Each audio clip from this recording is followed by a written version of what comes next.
Hello aspirants, looking at current affairs for 30th Jan.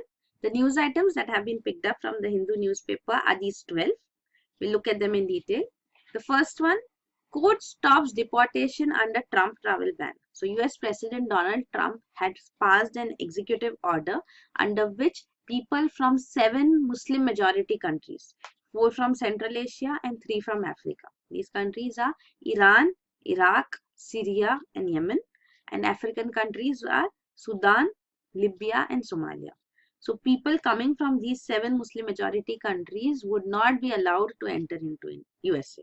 So this is the executive order passed. Means even if they had valid visas, even if they were green card holders, they would not be allowed to enter into the country. So this is the executive order passed. This ban stays for 90 days. Plus, for refugees from Somalia, the ban has been put indefinitely. So indefinitely, no refugee from Somalia would be allowed to enter into USA. So this executive order of the president has been stayed by the judicial order which has been brought in. So and deportation of people from these 7 Muslim majority countries has been stayed for now. So these people cannot be deported. So this judicial order is not looking into the merit of this executive order, whether this is constitutionally valid or not, because even under the constitution of USA, religious discrimination is not allowed. Even Mr. Trump had earlier said that Christian is also a minority population in Syria. He said that he will help Christian families from Syria, but even a Christian family which had obtained US visa has been not allowed to enter under this travel ban. So they have also been suffering. Also, it is said that these 7 countries, Muslim majority countries, which have been named in this executive order, have been not been any source of any terrorist activity in USA. Rather, the terrorist activities in USA are linked to other countries from Central Asia to like Saudi Arabia, UAE, Egypt. So these countries have not been listed under this travel ban because it is said that Mr. Trump has business links with these countries. So this also is being highlighted presently. So this is regarding the order and its legality. Its legality is questionable because the Immigration and Nationality Act of 1965 clearly states that no person could be discriminated against because of the person's race, sex, nationality, place of birth or place of residence. So this of course will turn illegal once it goes into in front of the judiciary. But the number of visas which have been issued are also huge, and these will no longer be valid. So these are around 6,17,000 immigrant visas and 1,08,91,000 around non-immigrant visas which have been issued by the US State Department in 2016, and now they will not be valid for these people from these 7 countries. So these are 5% of the total visas issued, and all those who have these visas to USA from these countries, they are presently being not allowed to board US bound flights. So there have been such cases in Iran, Egypt, Austria. So even having valid visas, but the person is belonging from these 7 countries, they are not allowed to travel to USA. And those who have reached USA, these Iraqi refugees, they have been detained at the John F. Kennedy Airport. So these are the latest news coming in. Then the next news item is NIA set up camp near Kanpur derailment site. So this is regarding the same November 20, 2016 derailment, the Indore-Rajendranagar Express coaches which got derailed. On this, recently the Commission of Railway Safety, which is under Ministry of Civil Aviation, had submitted its report. It had clearly stated that there is no case of sabotage. So sabotage basically means intentionally causing destruction. So no terrorist hand or sabotage was involved in the incident. Rather, it was the defects in the coaches and the wagons which resulted in the disaster. So this is the preliminary investigation report of Commission of Railway Safety. But a terrorist angle had been cropped up, and this is being probed even by the NIA. So Railway Ministry had asked the Home Ministry to look into this angle as well, and the NIA has been tasked with this investigation. So on the same incident, National Investigation Agency is also looking into the matter. It has set up its camp in Kanpur, which is close to the site where this derailment took place, and the mangled coaches are still there lying along the tracks. So they are being investigated by NIA. And there are some people, some accused who have been arrested by the Bihar police, and they have claimed that ISI, Pakistan's ISI, has plans to derail coaches as such in India, and such train accidents was planned to be taken place, and the explosive devices have been stationed or stalled in these places. So such an angle is also being probed in this present case. The next news item is oil spill in Chennai dooms turtles. So a thick oily tide has spread across the sea in Chennai, where two tankers carrying petrol and diesel, they collided, and this collision has resulted in death of sea turtles and their hatchlings. So this oil spill is a huge environmental disaster. So it may be accidental or intentional release of petroleum hydrocarbon into the ocean or coastal waters due to human activities generally. So this can be intentional or accidental too. So oil spills do take place. A minor amount of oil spill also takes place when ships pass through the waters. So these are cases of ships passing through. Then it may be due to illegal dumping by industries also. Even in some cases like present collision or sinking or leakage of oil also generally results in such incidences. Oil pipelines which also pass through water bodies, here also in such cases also high seas, there also disasters are possible. So in such cases, the most affected are the marine animals. So this results in a coat which spreads on the body of these animals. So it's a huge disaster because it's toxic compounds which are part of this oil, and they are ingested by animals too, or through directly or through their prey, and it may be completely toxic for them, poisonous for them. How to respond to this oil spill? There are various ways. One way is dispersion. So chemical dispersion is achieved. So chemicals that are designed to remove oil from the water surface by breaking oil into smaller droplets are used. So this is a dispersion technique which can be used. So you can see the aircraft which is putting down these chemicals on this spill region so that the oil droplets become smaller, break down, and finally they can be cleared up. Then burning is another way. So oil spill is allowed to not spread beyond. So a boom or floating barriers are placed around the oil spill so that it does not spread, and then in situ burning means on the site burning of this oil also takes place so that the entire oil is cleared. Another way is skimming. So skimming is like boats which are there which can help. So these are skimmers which can be used to remove thin layers of oil from the surface of the water bodies. So these are also enclosed by booms, and these skimmers can then clear the oil. So there are various ways, even new innovative techniques are developed to clear oil spills. Because the next news item is Jats begin quota stir in Haryana. So this after the violent Jat agitation which resulted in death of 30 people and huge damage to property in the state of Haryana. Jat agitation on a peaceful level has again been initiated, and Haryana government is completely prepared. It has already put into effect section 144 of CRPC.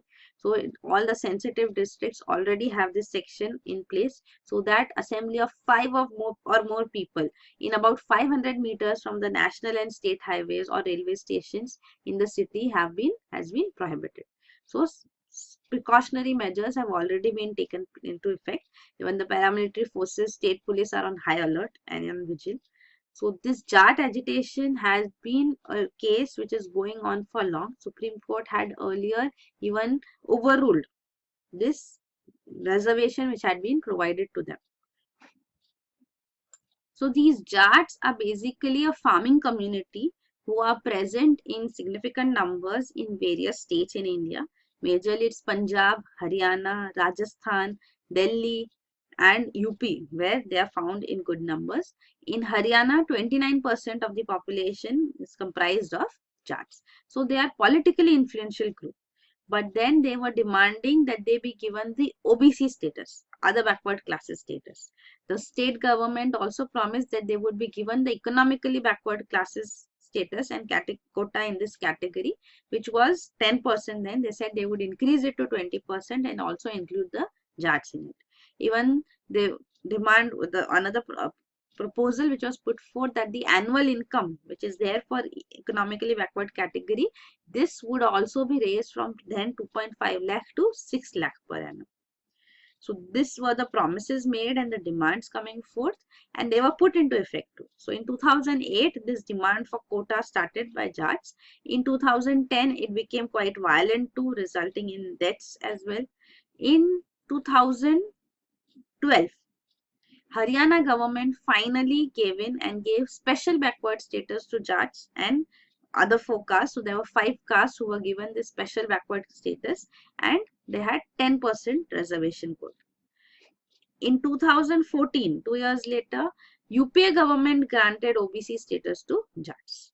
So this is 1 year, 3 months later actually, that UPA government also granted this status in 2014.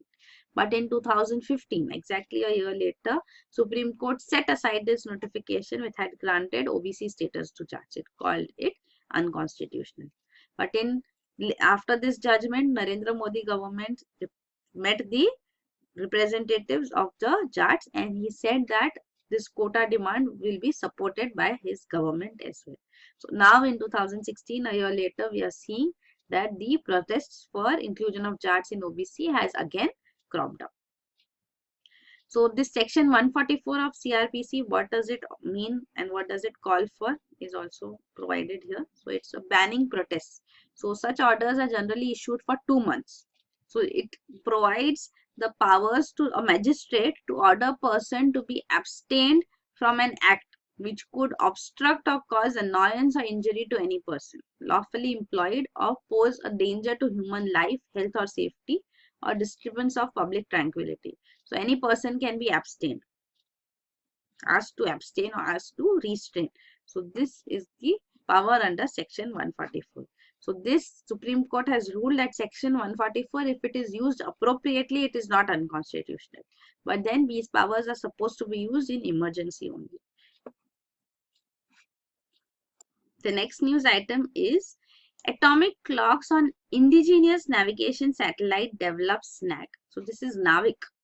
Navigation with Indian constellation. So this is a constellation of 7 satellites which were planned and have already been put in orbit.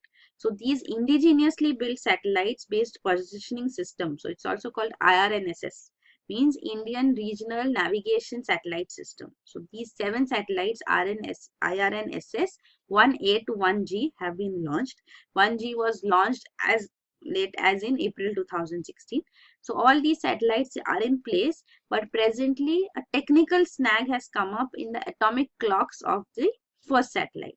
So this out of these constellation of 7, the first satellite, this atomic clock actually comprises of 3 crucial rubidium timekeepers. So these have failed. So this failure took place 6 months ago. So first of these failed, and then all 3 rubidium timekeepers failed, because of which IRNSS 1A will not be able to give correct data. So it is giving coarse values, because what these satellite navigation systems are supposed to provide is information on position, navigation and time. But then presently, because of the atomic clock failure in this first satellite, correct information cannot be displayed, but all other 6 satellites are functioning effectively. So this is the news presently.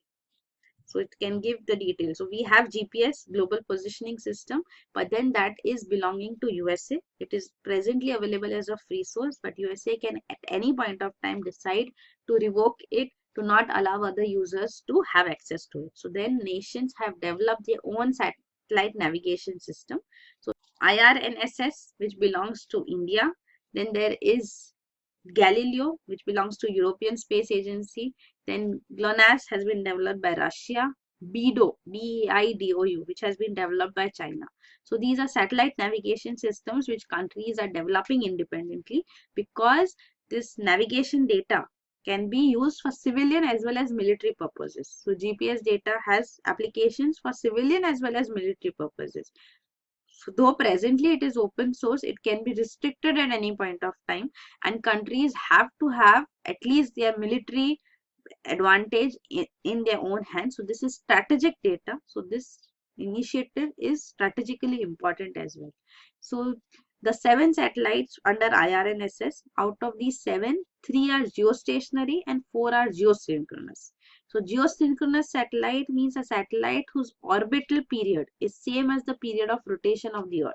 Means as Earth completes 1 day, this satellite will also orbit round the Earth, completing one complete orbit. So these geosynchronous satellites are 4. Even geostationary satellites are geosynchronous, but then they are a unique orbit, and this geostationary orbit is the one which is a complete circular orbit around the and perpendicular to the axis plane of the Earth, because there is no inclination here. So this geostationary satellites are 3. So these will give a coverage of around 1,500 kilometers beyond the border of India as well. So it can serve India as well as its neighbors. So this is the case with these satellites. So you can see here it is mentioned also 3 extremely accurate rubidium atomic clocks are present in each satellite, but all 3 have failed in the IRNSS 1A. So this is the problem which we have.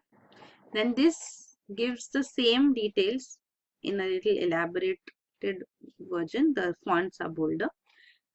The next news item is Supreme Court cites Chola king in order. So this is the ancient Chola king, Elara.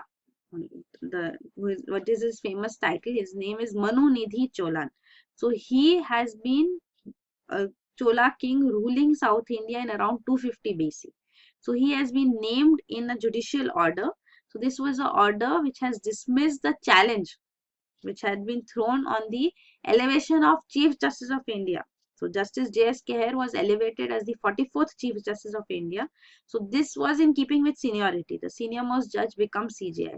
So this had been challenged on the ground that he was part of the bench which had called the NJSC Act and the Constitutional Amendment Bill in that regard, Act in that regard, as unconstitutional. So this, because he was part of this bench, his elevation has been questioned, but the judiciary dismissed this petition, and they have given the example of the legendary Chola king, that how he upheld justice, whether it had to be imparted to friends or for foes. So there is a famous legend that he had ordered that his son be crushed to death under the wheels of a chariot because his son had killed a calf. So cows, justice for cows. So calf being run over by the prince. That was the crime for which the prince was run over by a chariot. So this kind of justice was imparted by such kings. So in India presently, the Chief Justice of India would also impartially pronounce judgments, whether it be for the government or against the government. The next news item is IT Ministry urges tech shops for PC manufacturers. So this is the demand made by the Information Technology Ministry. It is demanding that the excise duty and tax exemptions which have been granted for manufacturers of mobile handsets and tablets, these should be expanded to PCs and servers also. So this differential duty on imports and goods which are manufactured locally, because locally manufactured do not have to pay countervailing duty and excise duty. So these are imposed on imported commodities. So countervailing duty is a duty specifically imposed on commodities which we do not want to encourage to be imported. So countervailing duty of 12.5% is applicable on these commodities. So this has resulted in many mobile smartphone players to establish manufacturing units in India as only, because then imports are expensive. So it's better to manufacture them locally. So this has resulted in around 40 new mobile factories coming up in the country in last 1.5 years, and huge amount of employment generation as well.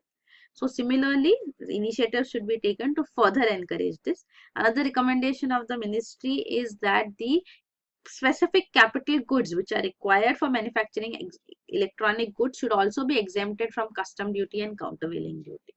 Also, it warns that the income tax benefits which are provided to the electronic industry, that should be expanded even to R&D sector, research and development, for the software products or chip design industry, hardware software.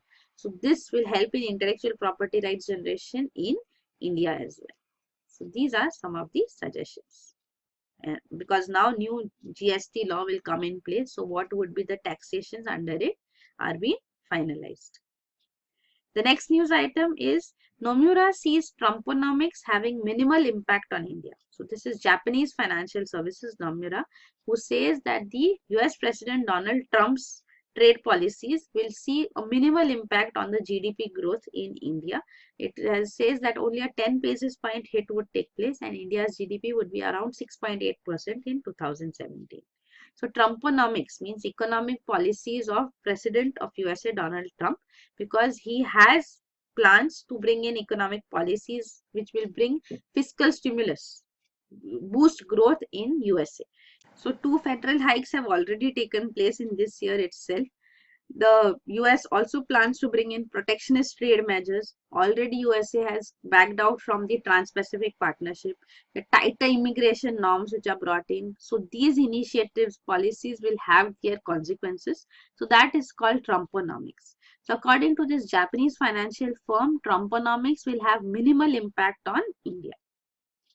The next news item is Finance Ministry may aid Rail Safety Fund. So the Railway Ministry has proposed setting up of this non-lapsable safety fund named Rashtriya Rail Sanrakshan Kosh. So this will be applicable for a 5-year period. So this is as per the recommendations of Anil Kakotkar committee too.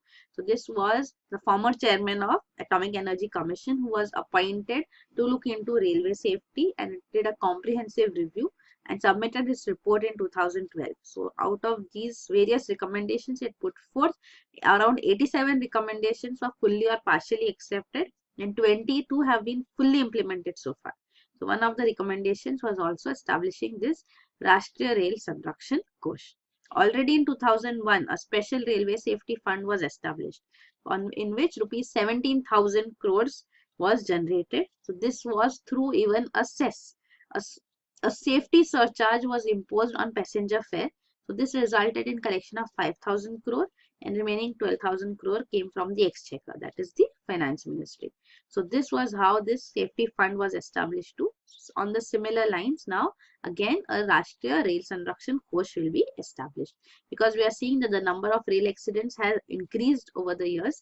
This year we had around 74 compared to 65 in 2015-16. So that is why there's a need to bring in changes in the safety measures. So this fund will be used for track improvement, bridge rehabilitation work, rolling stock replacement means the coaches, etc., human resource development, even improved inspection systems, safety work at level crossings, etc. So amongst the recommendations of Anil Kakotkar Committee on Railway Safety too, the three prominent recommendations were adoption of advanced signaling system similar to the European system along the entire route in India. So advanced signaling system was one recommendation. Second was elimination of all manned and unmanned level crossings across the country in 5 years. Then third one was switching over from integrated coach factory designed coaches to the much safer LHB coaches, Link Hoffman Bush design coaches. So these LHB coaches were very much in news even during these incidences, because these are much more safer than the integrated coach factory coaches which were there involved in the incidents, because it is seen that LHB coaches are anti-telescopic. So anti-telescopic means they do not flip. When the derailment takes place, they do not flip, turn total, completely ulta ho jana, that. So one is advantage is that. Another is that they are made of stainless steel.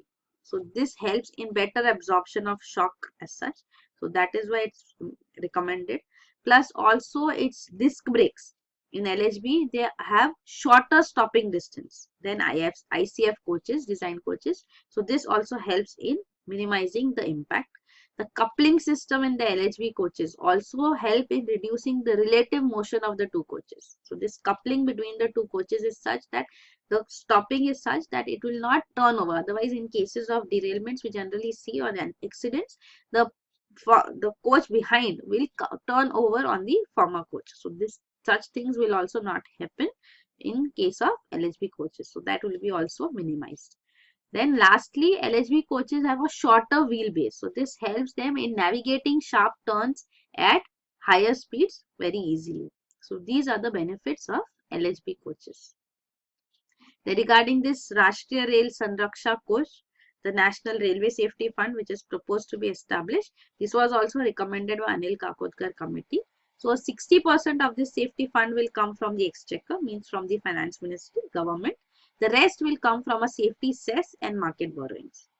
25% of this fund will be used for upgrading the rolling stock, buying new coaches, installing train collision avoidance systems, advanced ruling systems.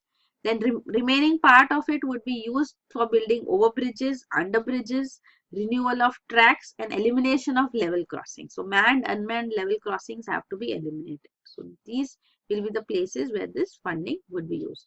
It is seen that 40% of accidents, rail accidents which take place, which result in fatalities are at unmanned crossings.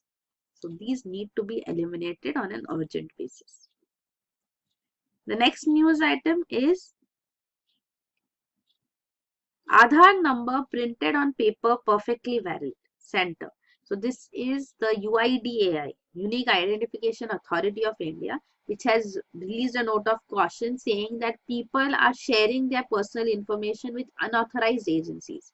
So these Aadhaar numbers are provided, cards are provided to these agencies who print them on plastic card and sell them as a smart card.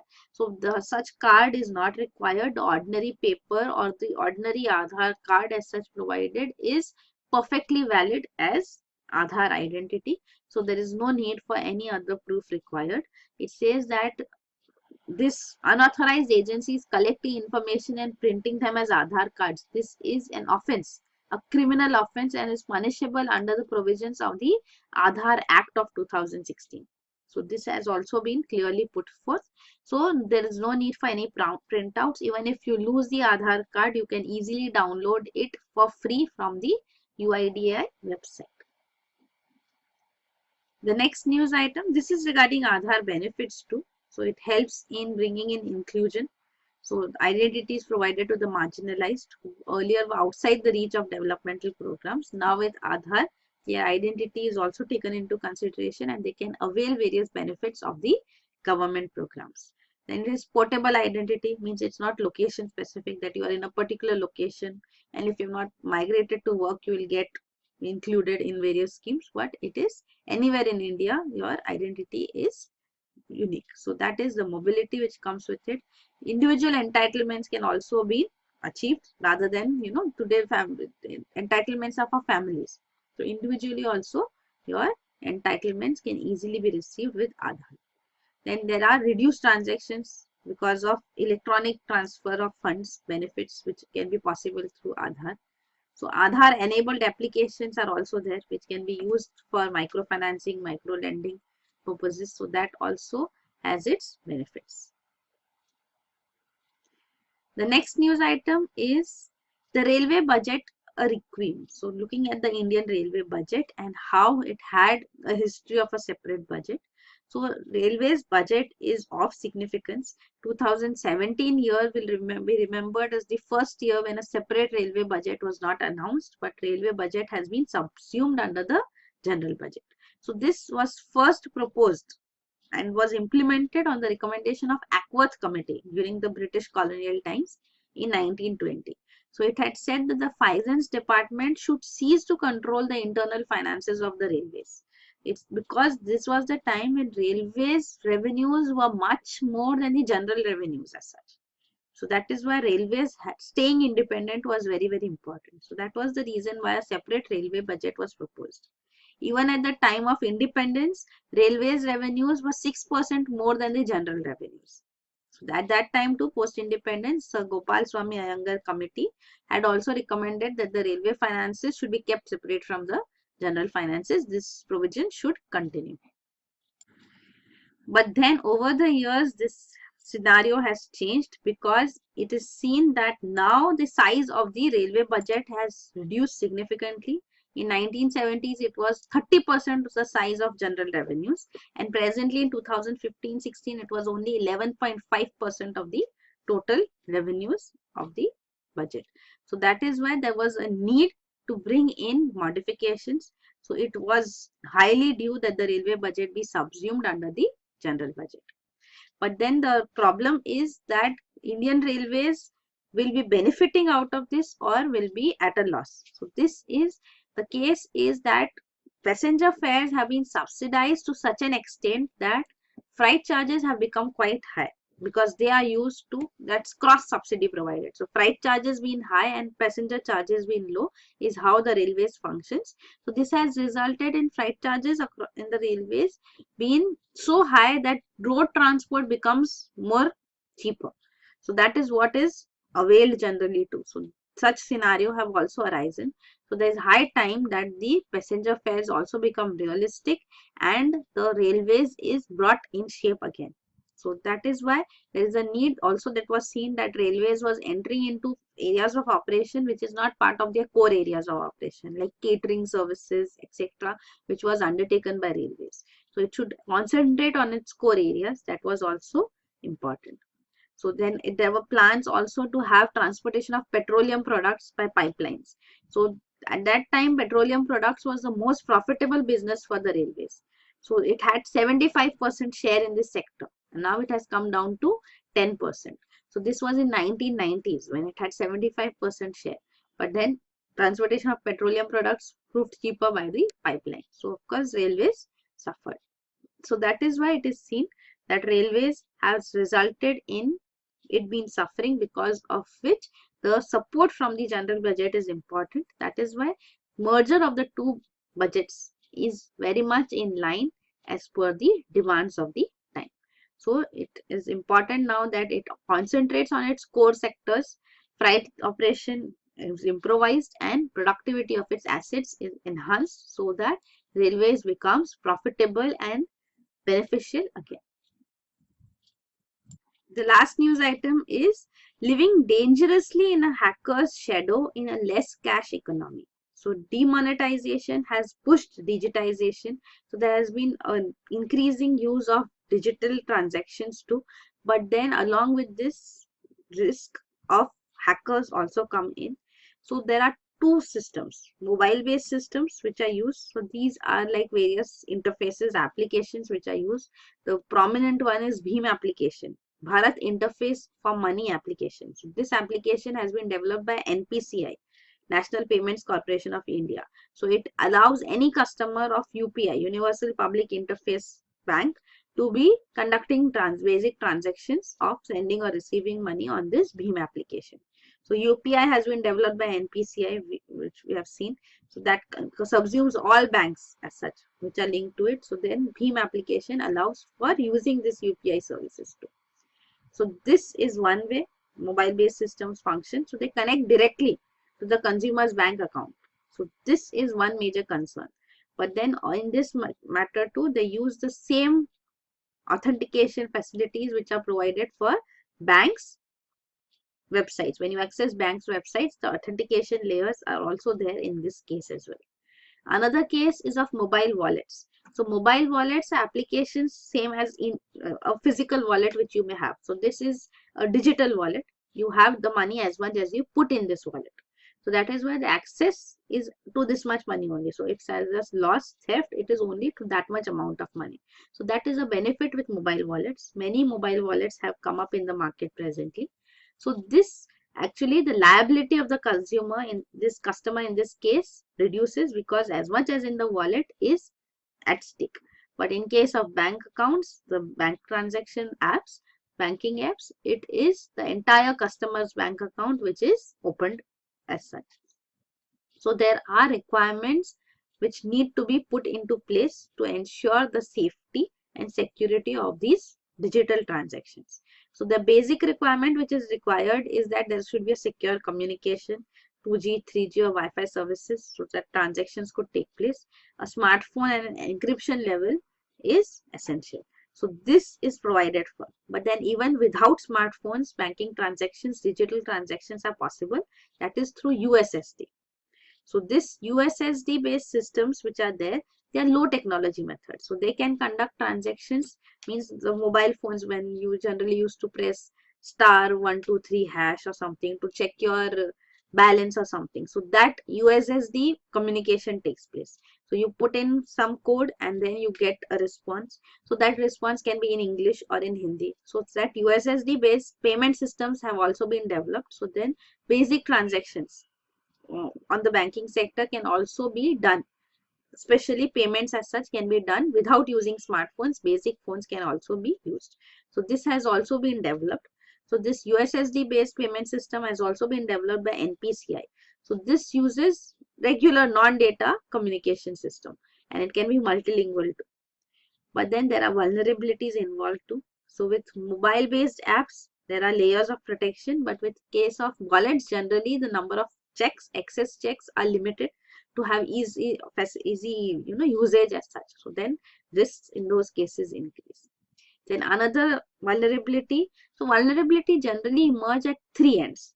One is at the customer's end, another is at the uh, payment systems end, and another one area which has to be strong is at the government end.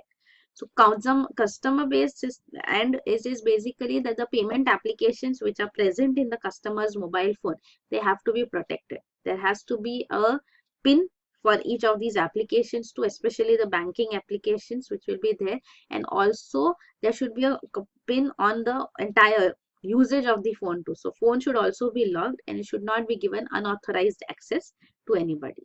So this is important. Plus the second one is denial of services. So this denial of service attack generally takes place on a network. So what this does is that on a particular server, if there are many billions of requests coming in a very short span of time, then legitimate transactions can also not be completed. So this is called denial of service attack. So this attacks the whole network as such. So these are illegitimate, illegal requests which are brought in, which result in denial of service. Then man in middle vulnerability. So if the server or the telecom network or the bank network on this, the man who is present, he has all the information, and if that falls in the hacker's hands, then the vulnerability again increases. Another one is that of encryption, that which despite encryption there is still a risk that communication can be overheard. So this is another risk. Hacking of a bank's or NPCI servers. If the entire server of the bank or the National Payment Corporation of India is hacked, then further possibilities of damage rise, because here also it can expose. So if NPCI servers are hacked, means the entire USSD based transactions, all communications can be exposed. So the level of security there has to be much higher. So there are needs to minimize these vulnerabilities. So these precautions which need to be taken are highlighted. So by having pins on your banking transaction apps, on your phone as such, not allowing unauthorized access to your phones also. So that is there. Even pin access for specific applications should also be put into effect. Biometrics can also be used to lock the phone, biometric information like fingerprint or something. Then measures to be taken by payment systems. So here also they need to continuously audit the security vulnerabilities of their systems to make sure that there are no such attacks, hackers attack which take place, denial of service attacks which take place, so that traffic can be well maintained plus its security remains strong. And finally, measures that need to be taken by the government, it highlights is that security of the networks has to be further enhanced by bringing in investing in more security features. Plus also it says that the population has to be educated regarding digital transactions, how to be smart in these cases and avoid being victims of fraud. Especially the old and the illiterate need to be aware of these digital transactions and the risks involved and how to be safe.